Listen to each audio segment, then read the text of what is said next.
Abrimos nuestras Biblias al libro de Génesis,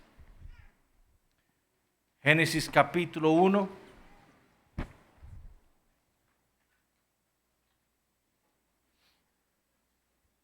Y vamos a leer los versículos 26 y 27.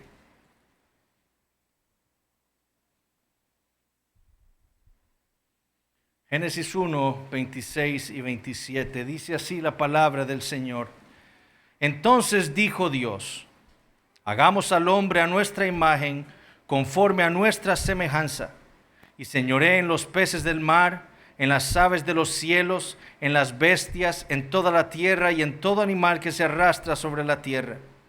Y creó Dios al hombre a su imagen, a imagen de Dios lo creó, varón y hembra los creó. En el Salmo 119, el salmista dice lo siguiente con respecto a la palabra de Dios: la exposición de tus palabras alumbra, hace entender a los simples. Lo que el salmista está diciendo aquí es que la palabra de Dios es tan excelente que funciona no solo como la lámpara que ilumina nuestro camino, que ilumina nuestra vida, que trae luz a las tinieblas en las cuales los hombres andan, sino que también funciona para dar entendimiento a los simples. Es decir, para que los simples puedan conocer lo que es correcto, para que ellos puedan conocer la verdad. Ese término peti en el hebreo, que es traducido como simples, literalmente significa ignorantes. Salomón lo usa en Proverbios capítulo 1, versículo 30, para decir esto: porque el desvío de los ignorantes los matará. El mismo término. Y la prosperidad de los necios los echará a perder. La palabra de Dios nos fue dada no con el propósito de dejarnos en oscuridad, no con la intención de dejarnos en ignorancia, ni mucho menos con el propósito de engañarnos. La Biblia nos fue dada más bien para sacarnos de nuestra ignorancia. Adán fue creado perfecto y aún así necesitaba la instrucción del Señor. Siendo perfecto, Dios venía a él y lo enseñaba por medio de su palabra. Pero nosotros ya no somos perfectos como lo fue Adán, sino que nos encontramos sumidos en el pecado. Con mucho más razón necesitamos entonces la palabra de Dios. Y eso es lo que Dios hace, nos quita nuestra ignorancia por medio de la Biblia. Ellas son, como lo afirma nuestra confesión de fe, la única regla suficiente, segura e infalible de todo conocimiento, fe y obediencia salvadores. Por eso fue tan triste ver hace unos días en un canal de YouTube a un grupo de cristianos promoviendo un libro de William Lane Craig. No sé si ustedes lo conocen, pero William Lane Craig es un filósofo. Él no es un teólogo, es un filósofo. Y hace apologética desde la filosofía. Y él escribió un libro que se llama En búsqueda del Adán histórico. Este hombre no solo, como les digo, es un filósofo, sino que también es un molinista. Los molinistas creen en el conocimiento medio de Dios. Ustedes pueden investigar qué es lo que eso quiere decir. Pero también él es un promotor de la doctrina de la evolución. En un punto de la entrevista, el conductor del canal le pregunta esto a Craig: ¿cómo fue creado el hombre? Y Craig responde: esa es una pregunta científica. No creo, dijo él, que la Biblia nos diga cómo fue creado el hombre. Eso es algo científico. Y estoy dispuesto a ir donde la evidencia lleve. En otras palabras, para Craig, la Biblia exclusivamente habla de temas espirituales, como decíamos la vez pasada. Si queremos saber sobre historia, ¿a dónde tenemos que ir los historiadores? Porque la Biblia no puede ser confiada en cuanto a la historia. Si queremos saber de ciencia, debemos ir a los científicos. ¿Por qué? Porque para Craig la Biblia no habla absolutamente nada con respecto a estos temas. O cuando lo hace de una manera oculta. De hecho, él habla de Génesis siendo lo mismo como las fábulas de Esopo. ¿Cómo fue creado el hombre? Vayamos a los hombres a que nos saquen de nuestra ignorancia. Son los científicos, según el argumento de Craig, los que tienen la capacidad de hacernos entender a nosotros, los simples. Y esta, mis hermanos, la triste realidad de mucho del evangelicalismo en Latinoamérica, en donde la Biblia no es vista como una lámpara que alumbra nuestra vida, que nos saca de nuestra ignorancia. No es vista como ese regalo que Dios nos ha dado para darnos conocimiento de Él y de sus actos. Por el contrario, como nosotros vimos la semana pasada, nosotros creemos que la Biblia no contiene errores y que todo lo que ella habla, ya sean hechos históricos o hechos científicos, lo hace sin mentira, sin fraude o sin engaño. Lo que Dios quiere es darnos conocimiento por medio de las Escrituras. No solo, como les digo, conocimiento acerca de Él, sino conocimiento acerca de lo que Él ha hecho, de sus actos. Y como parte de sus actos nos quiere a nosotros también dar el conocimiento de nuestros orígenes. Es por eso que cuando nosotros nos preguntan cómo fue creado el hombre, los cristianos debemos responder así: vamos a la Biblia. Vamos a la Biblia para aprender lo que Dios, el Creador, nos dice allí acerca del origen de la raza humana. Porque aquí es donde está la respuesta. Y esa es la pregunta que vamos a estar respondiendo el día de hoy. ¿Cómo fue que Dios nos creó? Y lo vamos a estar haciendo viendo primero el mandamiento de Dios y en segundo lugar viendo el resultado de ese mandamiento. Dentro de 2 semanas vamos a ver qué significa ser creados a imagen de Dios en un ámbito más amplio. Y vamos a estar viendo también en 2 semanas las implicaciones de ser creados nosotros a imagen de Dios. Hoy vamos a ver simplemente cómo fue que Dios nos creó. Entonces, veamos el primer punto del sermón, el mandamiento de Dios, versículo 26. Entonces dijo Dios: hagamos al hombre a nuestra imagen, conforme a nuestra semejanza, y señoree en los peces del mar, en las aves de los cielos, en las bestias, en toda la tierra y en todo animal que se arrastra sobre la tierra.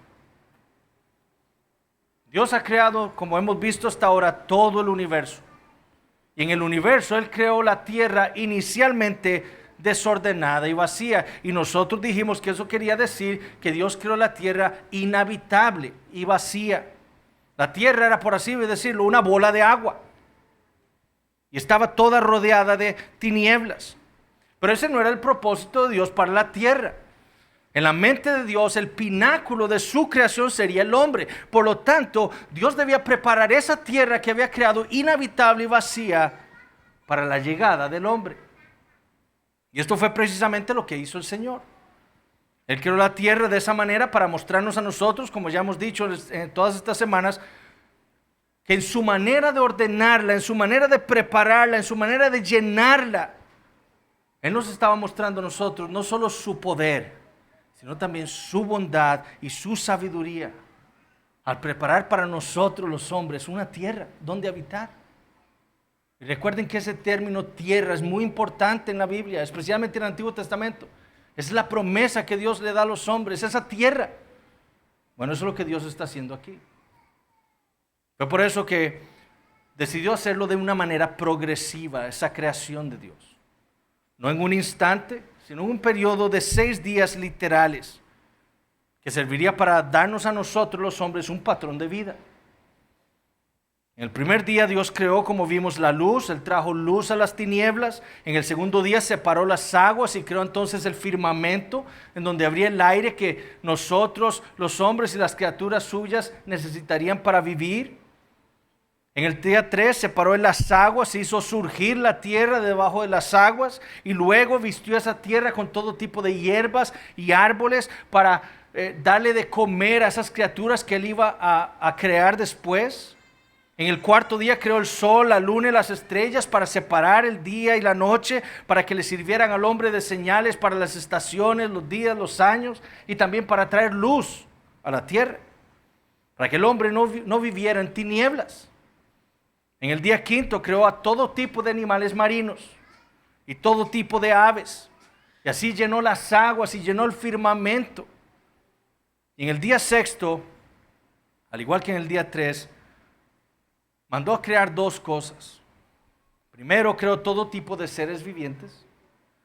Con el poder de su palabra, Él creó todo tipo de animales salvajes, animales domésticos y animales rastreros. Y de nuevo, lo que nosotros vemos en estos relatos es que lo único que tuvo que hacer Dios fue dar un mandamiento. Y dijo Dios. Dios le ordenó a la luz existir y eso fue lo que ocurrió. Dios le ordenó a las aguas separarse y eso fue lo que sucedió. Dios ordenó que se juntaran las aguas en los mares y surgiera la tierra y se vistiera de toda vegetación y eso fue lo que sucedió. Dios ordenó que el sol apareciera, que la luna y las estrellas aparecieran, millones de estrellas y eso fue lo que sucedió. Durante todos esos 5 días Dios ha estado hablando y las cosas han estado sucediendo como Dios las ha planeado, porque Dios es Dios. Pero algo diferente sucede en el segundo acto creativo en el día sexto. Aquí ya no leemos esas palabras que hemos estado escuchando una y otra vez a lo largo de esta narrativa. Aquí ya no es y dijo Dios.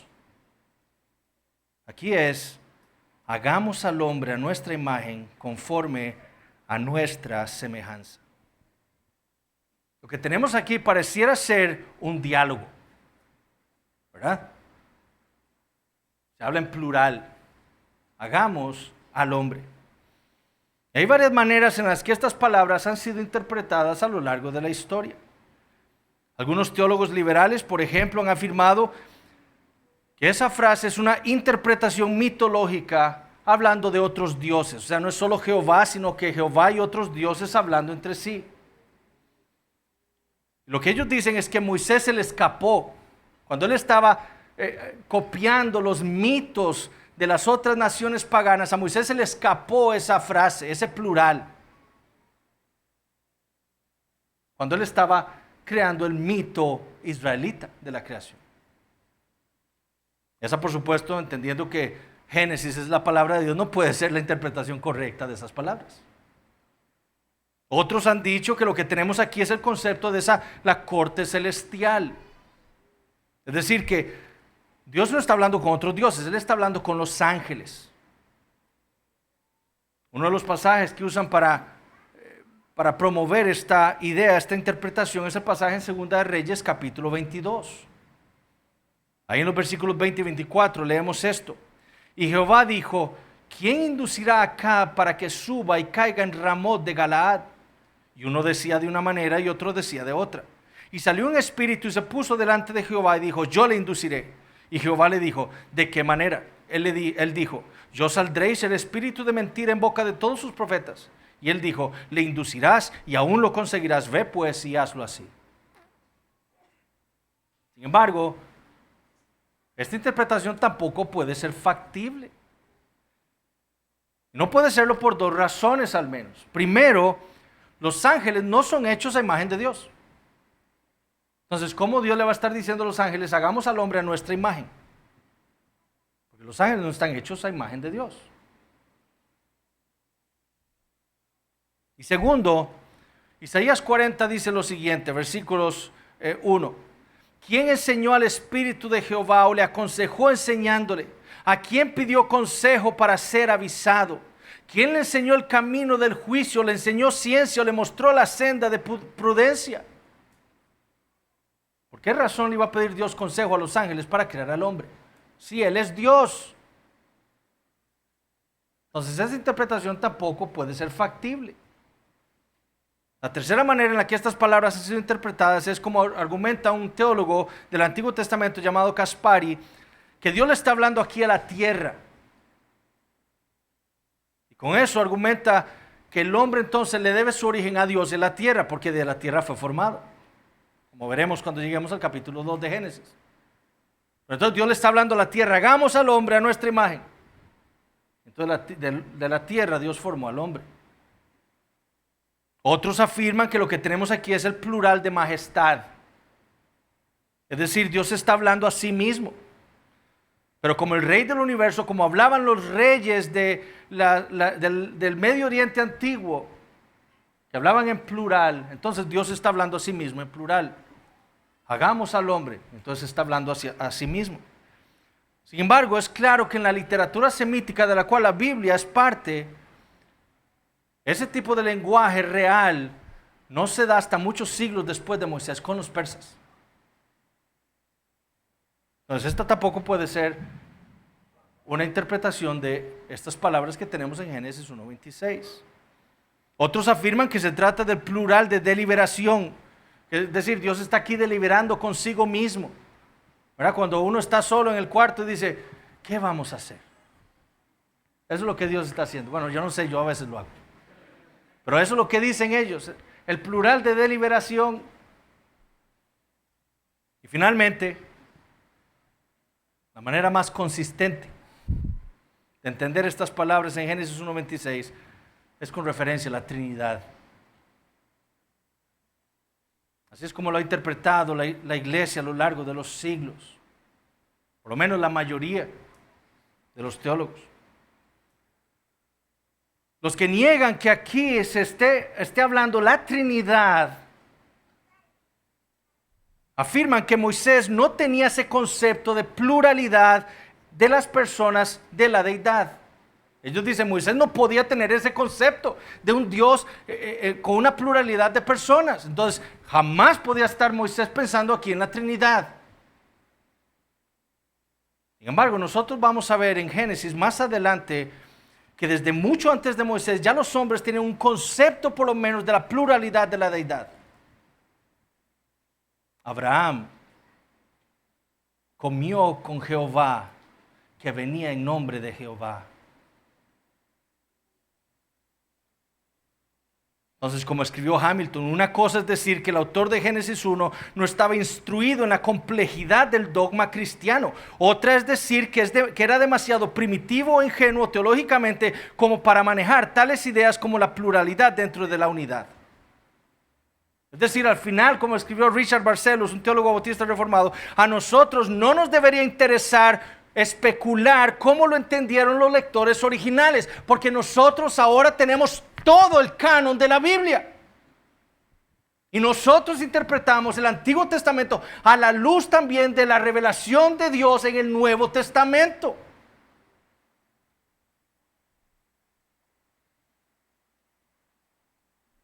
Y el Nuevo Testamento, la Biblia, nos enseña a nosotros que fue el Dios Trino el que creó todo el universo. Aquí no es solo Dios el Padre creando, no, es el Dios Trino creando. Porque el Nuevo Testamento nos dice a nosotros que todo lo creó Dios por medio del Hijo. Entonces lo que tenemos aquí es un consejo ejecutivo divino intratrinitario. O como dijo Berkhoff, ¿qué razón habría para una autoexhortación en plural si no fuera la de que hay en Dios una pluralidad? Lo que tenemos aquí a la luz del resto de las Escrituras es a Dios el Padre, a Dios el Hijo y a Dios el Espíritu Santo tomando consejo para crear el hombre a su imagen conforme a su semejanza. Ahora, el capítulo 2 nos va a detallar a nosotros cómo fue exactamente que Dios creó al hombre. Pero lo que Moisés, inspirado por el Espíritu Santo, está haciendo aquí en el capítulo 1 es informándonos a nosotros que fue Dios el que creó al hombre en su acto creativo. El hombre no surgió del azar, fue creado por Dios. Contrario a lo que dice la evolución, que el hombre fue hecho a imagen de un animal, que el hombre proviene de la evolución progresiva de un ser monocelular simple del mar, que luego evolucionó en un animal más complejo, que después dejó el mar, y luego evolucionó a un primate, que después evolucionó a un hombre. hace millones de años, la Biblia nos dice con toda claridad y con toda sencillez, sin deseo de engañarnos ni de dar ninguna mentira, y creó Dios el hombre a su imagen. No pueden haber, mis hermanos, dos teorías del hombre más distantes el uno del otro. Pero para hombres como William Lane Craig, alguien que afirma ser cristiano, la evolución es lo más razonable. Esa no puede ser nuestra postura. Por esa razón nosotros confesamos esto en el capítulo 4 de nuestra confesión de fe. Después que Dios hubo creado todas las demás criaturas, creó al hombre. Y escuchen de nuevo a Berkov. La Biblia difícilmente podría enseñar con mayor claridad de lo que lo hace, que el hombre es el producto de un acto creativo directo y especial de Dios, más que un proceso del desarrollo de algún animal del género simio. El Dios Trino entonces tomó consejo para crear al hombre a su imagen en el sexto día de su acto creativo.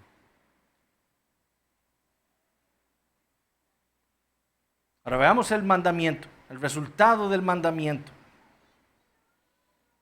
Versículo 27. Hagamos al hombre a nuestra imagen, conforme a nuestra semejanza. Versículo 27. Y creó Dios a su imagen, a imagen de Dios lo creó. Y creó Dios al hombre a su imagen, a imagen de Dios lo creó, varón y hembra los creó. El plan de Dios era crear al hombre. Crearlo a su imagen, conforme a su semejanza. Ahora, por lo que leemos en el versículo 27, eso fue precisamente lo que ocurrió. Dios creó al hombre a su imagen. Ahora, varias cosas nos dan a entender a nosotros que este fue el pináculo, el punto más elevado de la creación de Dios. Que el hombre fue la corona, por así decirlo, de la creación divina. En primer lugar, esto lo podemos ver en la diferencia que se da en este acto creativo. Para todo el resto de la creación simplemente fue y dijo Dios. Pero para el hombre hay un consejo intratrinitario. Esto nos da a entender que había algo especial en este último acto creativo de Dios. Segundo, aquí tenemos en el versículo 27 un poema, el primer poema de la Biblia. Y esto nos da a entender que la creación del hombre fue considerada por Dios como algo especial. Y creó, escuchen, y creó Dios al hombre a su imagen, a imagen de Dios lo creó, varón y hembra los creó. ¿Por qué así? Dice Barcelos, ¿piensa Dios que no sabemos leer? No, esta repetición de nuevo, la repetición en las Escrituras nos está enfatizando algo. Esta repetición nos está dando a entender a nosotros que el punto máximo de la creación divina era el hombre. De nuevo escuchemos lo que dice Richard Barcelos. La repetición resalta la singularidad del hombre. Nos apunta al hecho de que a pesar de que Dios hizo los cielos y la tierra, el mar, la tierra, las estrellas, el sol, la luna, las plantas y animales, el hombre es único. El hombre es especial, el hombre es algo diferente a todo el resto de la creación de Dios. Ahora, ¿qué es lo que hace diferente al hombre? Bueno, preguntémonos esto, ¿qué es lo que se dice del hombre que no se dice del resto de la creación? Hagamos al hombre a nuestra imagen, conforme a nuestra semejanza. Que dice, y creó Dios al hombre a su imagen, a imagen de Dios lo creó, varón y hembra los creó. Lo que hace diferente al hombre del resto de la creación es que fue creado por Dios a su imagen. De ningún otro animal, ser viviente de la creación se dice esto, solamente del hombre. Ahora, aquí algunos teólogos quieren diferenciar esos términos, imagen y semejanza. Algunos quieren interpretar ambos términos como que nos están enseñando cosas distintas. Ireneo y Tertuliano y muchos de los padres de la iglesia creían que en la imagen del hombre o de Dios estaban todas aquellas cualidades morales y racionales del hombre, y que en su semejanza estaban todos aquellos aspectos espirituales del hombre. Orígenes, Clemente de Alejandría, Ambrosio, Agustín, Atanasio, todos ellos creían así. Separaban ambos términos, significan cosas distintas. Los reformadores, por otro lado, rechazaron esa diferenciación y más bien argumentaron que tanto imagen como semejanza eran sinónimos. Y esta, creo yo, es la manera más correcta de interpretar esos dos términos, imagen y semejanza. Notemos, por ejemplo, que en el versículo 26 se dice que Dios planea hacer al hombre a su imagen y conforme a su semejanza, pero el versículo 27, ¿qué nos dice? Que Dios creó al hombre a su imagen. No dice y conforme a nuestra semejanza. Nada más dice imagen. En Génesis 9:6, Dios prohíbe el asesinato de los hombres con estas palabras: porque a imagen de Dios es hecho el hombre. ¿Por qué no dijo Moisés, porque a imagen de Dios y conforme a su semejanza es hecho el hombre? No, solo dice imagen. Entiende que ambos términos son sinónimos. En la primera epístola de Pablo a los Corintios, Pablo meditando en la creación del hombre, Pablo dice en 1 Corintios 11:7, porque el varón no debe cubrirse la cabeza, pues él es imagen y gloria de Dios, pero la mujer es gloria del varón. De nuevo, Pablo está meditando en la creación y él dice, nada más, el hombre es hecho imagen de Dios. Pablo no dice, porque el hombre es hecho imagen conforme a la semejanza de Dios, solo usa el término imagen. Ahora, finalmente, vean lo que dice Santiago, hablando de la lengua. En Santiago capítulo 3, versículo 9. Con ella bendecimos al Dios y Padre, y con ella maldecimos a los hombres que están hechos a la semejanza de Dios. Entonces los apóstoles entendían imagen y semejanza como sinónimos. Por eso los usaban intercambiablemente, uno imagen, otro semejanza. Entonces, lo que sea que estos términos signifiquen, debemos tener claro que están siendo usados en Génesis 1 como sinónimos. Y así es como lo ve el resto de las escrituras. Ahora, Hamilton, por ejemplo, un teólogo americano, entiende correctamente, creo yo, que esto es algo intencional de parte de Moisés. O de parte de Dios, ¿verdad? Que está inspirando a Moisés para escribir esto. En Egipto y en Mesopotamia, por ejemplo, donde habitó Moisés y donde habitó Israel, se creía que el faraón era la imagen de Dios. Y cuando decían que Faraón era la imagen de Dios, estaban diciendo que él era la réplica perfecta de Dios. Él era la representación exacta de su Dios. Y Hamilton dice que por eso es que Moisés añade aquí ese otro término, conforme a nuestra semejanza. Moisés estaba argumentando que el hombre fue hecho a imagen de Dios, pero que él no era la imagen exacta de Dios, sino que era hecho nada más semejante a Dios. Nosotros no somos dioses, como argumentan algunos falsos maestros. Nosotros no tenemos el ADN de Dios, como argumentan algunos falsos maestros. Nosotros somos criaturas. Y como criaturas, desde la perspectiva de las criaturas, nosotros tenemos más en común con la cucaracha que con Dios. Viéndolo desde la perspectiva de la criatura. Porque somos criaturas, no somos Dios. Y como las cucarachas fuimos creados. La distancia de Dios, dice nuestra confesión, es inmensa entre Dios y nosotros. El único que porta la imagen exacta de Dios es el Señor Jesucristo. Y eso es lo que dicen las Escrituras. El autor de los Hebreos dice, el cual, hablando de Jesucristo, siendo el resplandor de su gloria y la imagen misma de su sustancia. Nosotros portamos la imagen de Dios, pero eso significa que somos semejantes a Dios, no que somos como Dios es. Es algo muy diferente. Dios es espíritu. Nosotros tenemos un cuerpo físico. Nosotros somos criaturas. Ahora, desde la perspectiva de Dios, nosotros tenemos muy poco en común con las cucarachas, porque portamos la imagen de Dios.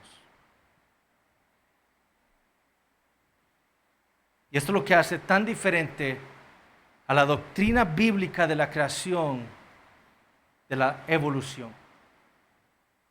Para la evolución, el hombre no es más que el producto del azar.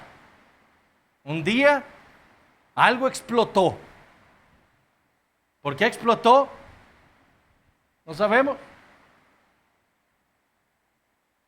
Pero el azar es lo que llegó a producirlo todo.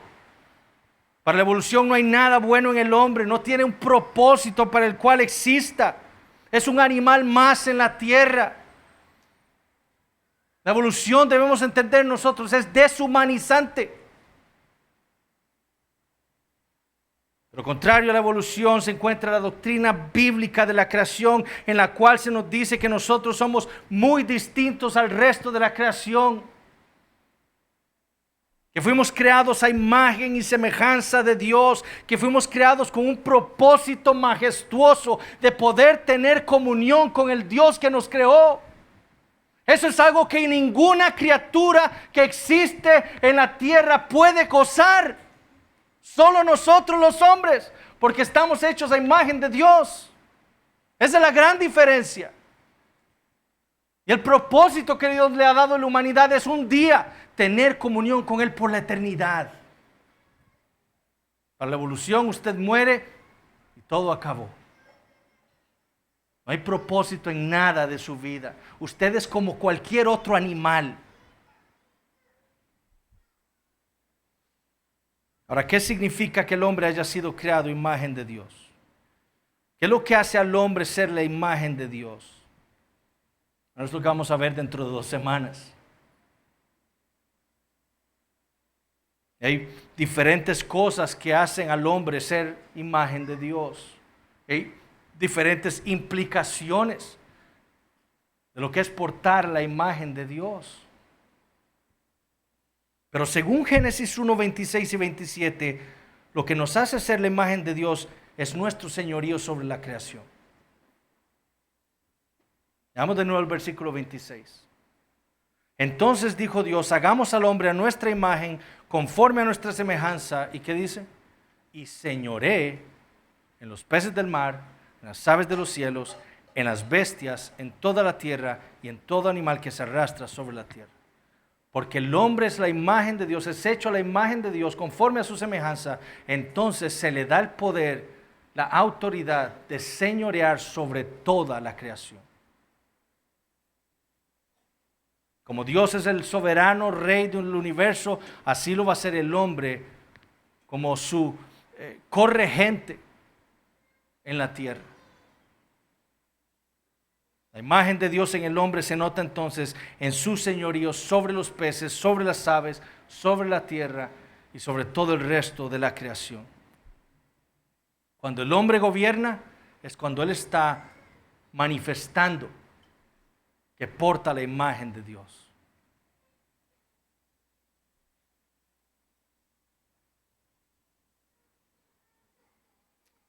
Ahora, ¿cómo podemos aplicar esto a nuestras vidas? Bueno, entendiendo la dignidad que le pertenece a todos los hombres. El evolucionismo, como decíamos, está fundamentado en el ateísmo.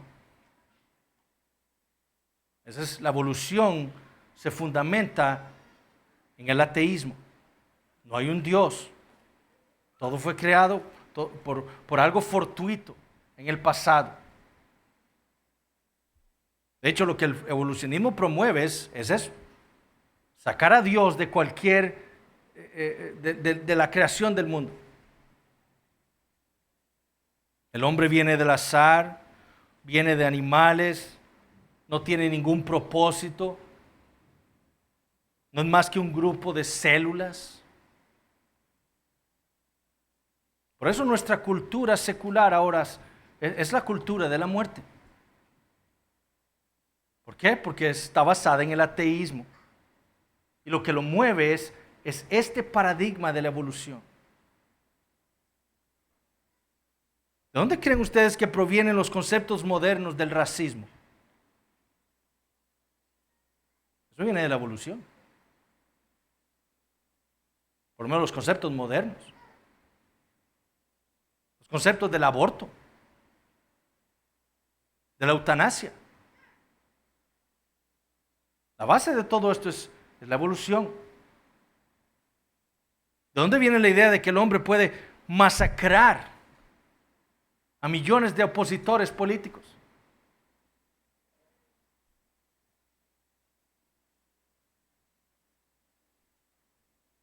Todo esto viene de la evolución atea.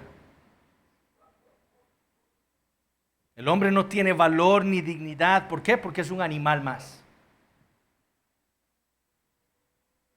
¿Ustedes saben cómo hizo Muammar Gaddafi para lograr que sus seguidores mataran a millones de sus opositores políticos? Lo que hizo fue deshumanizar a sus opositores. ¿Cómo lo hizo? Ellos son ratas. Mátenlos. Y así masacró a millones de sus opositores. ¿Cómo hizo Hitler para lograr que todos los nazis masacraran a tantos millones de judíos? Los judíos no son personas.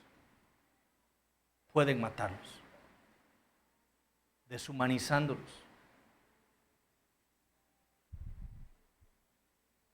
¿Cómo se ha promovido el aborto en nuestros días?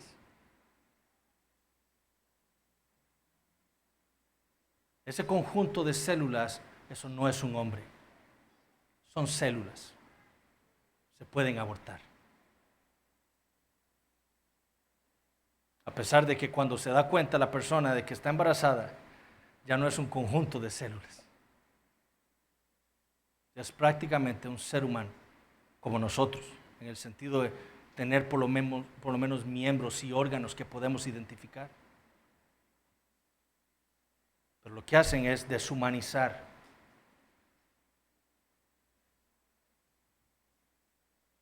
Todo esto es la evolución llevada a la consecuencia más consistente de sus formulaciones.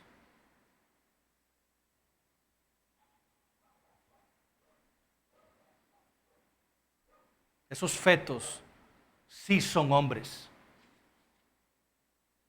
Independientemente de la etapa en la que se encuentren, esos fetos son hombres y portan la imagen de Dios. Y por eso es un pecado tan grave el aborto, porque es asesinato.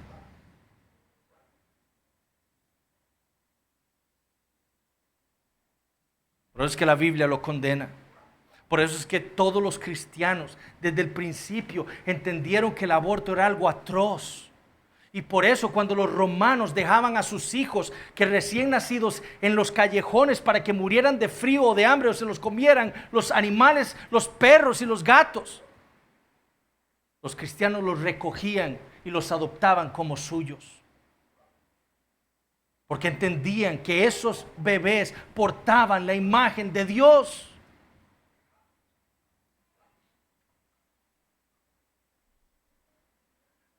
Por eso es que en la evolución vemos esa idea de poder matar a bebés que nos damos cuenta que tienen síndrome de Down en el vientre de su madre.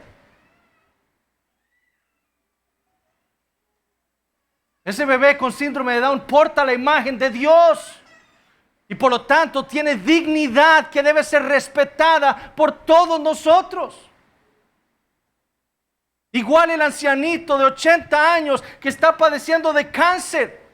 Él porta la imagen de Dios y no está en nosotros, en ningún derecho de que nosotros tengamos de quitarle la vida a esa persona, ni Él mismo puede. Por eso la eutanasia es algo tan grave también y tan perverso. ¿Y dónde viene eso? De la evolución. Si usted no tiene ningún propósito y ahora tiene cáncer, déjese morir, mátenlo.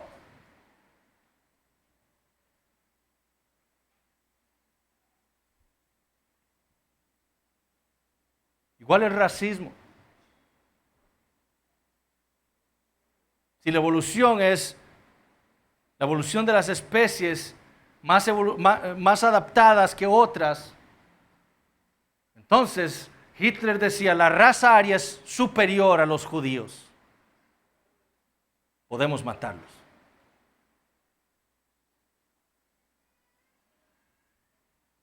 Lo mismo pasó en los Estados Unidos con los negros. Por lo menos en algunos sectores, que veían a los negros como inferiores a los blancos. Esta manera de pensar no es cristiana. De hecho, como vamos a ver nosotros, solo hay una raza. Es la raza humana. Ese concepto de razas, eso es ajeno a las Escrituras. Solo hay una raza, la raza humana. De diferentes colores, de diferentes formas, pero somos todos hombres. Y por eso, en la iglesia es tan terrible que nosotros denigremos a otra persona porque es de otra nacionalidad o porque es de otro color. Eso no puede existir nunca en la iglesia, porque todos somos hombres. Es más, ¿qué hizo Dios en Efesios? ¿Qué nos dice Dios? Dios, el Padre, nos eligió en la eternidad, nos redimió en el Hijo, nos llamó en el Espíritu Santo, porque nosotros estamos muertos en nuestros pecados, nos dio vida, nos trajo a la iglesia, quitó esa barrera intermedia que estaba entre los judíos y los gentiles y nos hizo un solo edificio. Y en Efesios 3:10 nos dice la razón para mostrarle a los principados que la multiforme sabiduría de Dios, la sabiduría multicolor de Dios, que puede unir a personas de distintas etnias en un solo cuerpo, todos siendo edificados por Dios para su gloria. Esta mentalidad no puede ser parte de la iglesia. Todos los hombres tienen la misma dignidad porque todos portan la imagen de Dios. Y eso fue lo que Jesús vino a hacer aquí en la tierra también. Él vino a morir por ese pecado en donde nosotros hemos tratado de inferiores a otras personas, o hemos maltratado a otros hombres, o hemos llamado fatuos a otra persona que porta la imagen de Dios. Como hacían los judíos cuando estaba ese hombre en la parábola de Jesús tirado en el camino y los hombres pasaban de largo. No, ese hombre tirado ahí en la calle, como el Lázaro en la parábola también del Señor, que le están lamiendo los perros las úlceras. Ese hombre porta la imagen de Dios, tenemos que ayudarle. Porque Él porta la imagen de nuestro Creador también, como nosotros, y tiene una dignidad. Y debemos ayudar a esas personas. Cristo vino también a salvar a las mujeres, a tratarlas de la manera bíblica, porque ellas portan la imagen de Dios, contrario a los judíos que la veían como algo menor, o los romanos,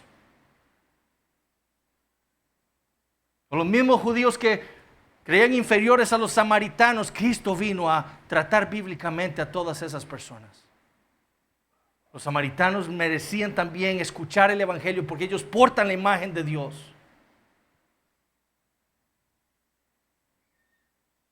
El cristiano debe responder distinto al mundo.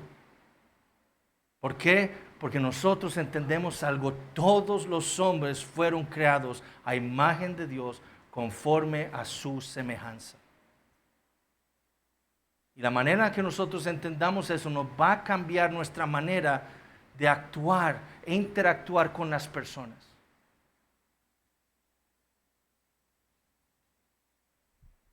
Niños, sus compañeritos, sus hermanos, están creados a imagen de Dios también. Cuando ustedes se pelean con sus hermanos y les dicen tonto o les llaman algo, eso es un grave pecado. Porque sus hermanitos o sus amigos también están hechos a imagen de Dios. Y de nuevo Jesús condenó el llamarle fatuo o tonto a otra persona. ¿Por qué? Porque estamos insultando a alguien que fue creado a imagen de Dios. Nuestro deber entonces es amar al prójimo. ¿Por qué? Porque tiene dignidad. Varón y hembra los crió, hombre y mujer, la misma dignidad. No hay otra religión en el mundo que eleve a la mujer como la eleva el cristianismo. Porque el cristianismo le dice a la mujer, usted como el hombre fue creada a mi imagen, a imagen de Dios, conforme a su semejanza. Viva usted mujer, viva usted varón, vivamos nosotros hermanos, de tal manera que le mostremos al mundo lo que nosotros entendemos es el hombre y cómo Dios nos creó. Vamos a orar. Padre Celestial, te damos gracias por tu palabra. Te damos gracias por esto que hemos podido leer y en lo que hemos podido meditar en estos 2 versículos en Génesis 1. Te pedimos perdón, Señor, por nuestro pecado. Al denigrar muchas veces, Señor, quizás en el pasado, quizás ahora mismo en el presente, denigrar a personas que portan tu imagen. Perdona nuestro pecado. Pero te pedimos, Señor, que obres en cada uno de nosotros, que obres en esta iglesia local, para que en nosotros pueda ser evidente al mundo que entendemos la dignidad que tú le has dado al hombre. Que podamos vivir de tal manera que los hombres puedan sentir de nosotros que les amamos y que queremos cuidarlos porque portan tu imagen. Oh Señor, bendícenos a nosotros tu pueblo. En el nombre de Jesús lo pedimos. Amén.